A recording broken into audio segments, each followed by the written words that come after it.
Thank you very much, Tsunami. And indeed, I am here with Zai, offlaner, captain, and winner of this series.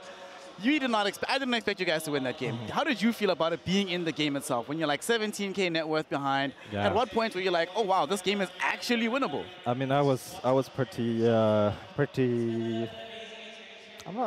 not despairing, but like I thought our chat, like we messed up, you know, like things did not go according to plan, and early game was very rough. So you know, we're definitely on the back foot. But then I think we kind of bided our time, tried to look for angles, and eventually found a few. Now you found lots of them, and suddenly the game just gets a lot easier, right? Yeah. You're guaranteed top 3 now at this particular tournament. It's your second back-to-back tournament that you get yourself top 3, right? It happened at TI, it happened here. Yeah. A little bit of an easier road this time around, right? So talk to us about this. Obviously, you made the big change, right? Matama Man leaving the team, you get Nisha in. What's the team atmosphere been like competitively when you're in these environments, having Nisha here relative to having Matuma Man?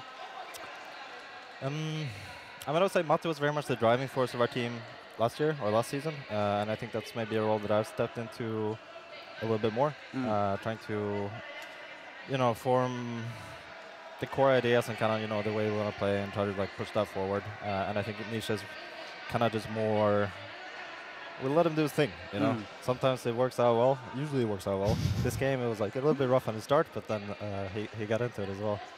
So I think, yeah, Nisha's not as like, he's not a leader figure in that way, which Matu was and was very good at.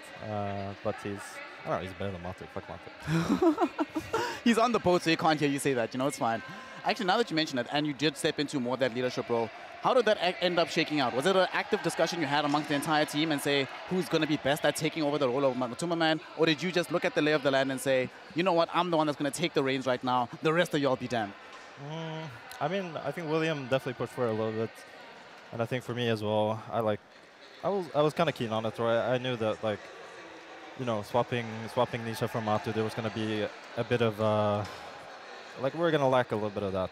So I figured that, you know, I've been playing this game for far too long, and I've been on many teams. And the other 3 are, they're not younger, but like, I was somewhat young. But they're, you know, they're a bit newer, a bit fresher. So I think it was kind of an obligation as well, and my responsibility to kind of just step up a little bit.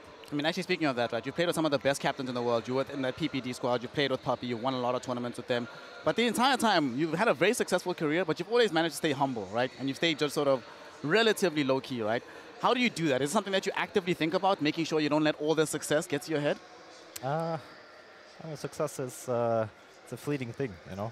One season you're Not good. for you. I don't know. Like, last season was, you know, not great over the course of the year. And I think now we're doing well. At TI we did well. But I think, like, yeah, one day you're good. The next day you're Division 2. A lot of things can happen. I think it's like, you know, try to stay level-headed and just work hard. And, yeah. Well, your hard work has certainly been paying off. It paid off at TI. It continues to pay off here. Top 3, guaranteed top 3. We'll see you in the grand finals, hopefully. Yeah. So that's going to be more games coming from Team Liquid. Currently, the best team in the world, I think. Back to the panel. Please let us know what you think about the rest of this game and sign us off after this incredible day of Dota 2 action.